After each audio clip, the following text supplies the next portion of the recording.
2 দশকেরও বেশি সময় প্রবাস জীবন, একাধিক মামলা, বিতর্ক, রাজনৈতিক উত্তাপ আর এখন নিরঙ্কুশ সংখ্যাগরিষ্ঠতা নিয়ে প্রধানমন্ত্রী হওয়ার পথে তারেক রহমান। কিন্তু এই অবস্থানে পৌঁছানোর পথ মোটেও সহজ ছিল না। তারেক রহমান বাংলাদেশের প্রভাবশালী জিয়া পরিবারের উত্তরাধিকারী। বাবা জিয়াউর রহমান সামরিক শাসক থেকে প্রেসিডেন্ট, বিএনপির প্রতিষ্ঠাতা। মা খালেদা জিয়া বাংলাদেশের প্রথম নারী প্রধানমন্ত্রী। এই পারিবারিক উত্তরাধিকার যেমন রাজনৈতিক শক্তি দিয়েছে, তেমনি পরিবারতন্ত্রের অভিযোগও তুলেছে। ২০০১ সালে বিএনপির ক্ষমতায় ফেরার সময় সক্রিয় রাজনীতিতে আসেন তারেক রহমান। ২০০২ সালে দলের জ্যেষ্ঠ পদে আসীন হন।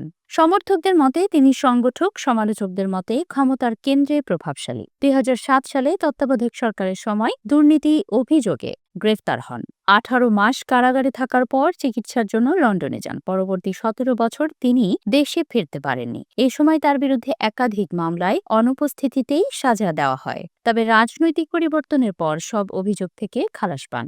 বিদেশে অবস্থান করেও বিএনপির কৌশল ও নীতি নির্ধারণে সক্রিয় ছিলেন। বিশেষ করে ২০১৮ সালে খালেদা জিয়ার কারাবাসের পর ভারপ্রাপ্ত চেয়ারম্যান হিসেবে দলের নেতৃত্ব দেন। ২০২৫ সালের ২৫শে ডিসেম্বর দেশে ফেরেন তারেক রহমান। মাত্র কয়েকদিন পর খালেদা জিয়ার মৃত্যু হয়। ৯ জানুয়ারি আনুষ্ঠানিকভাবে তারেক রহমান বিএনপির চেয়ারম্যান হন। বিশ্লেষকদের মতে দলের ভেতরে তার নেতৃত্ব ছিল অনেকটাই অনিবার্য।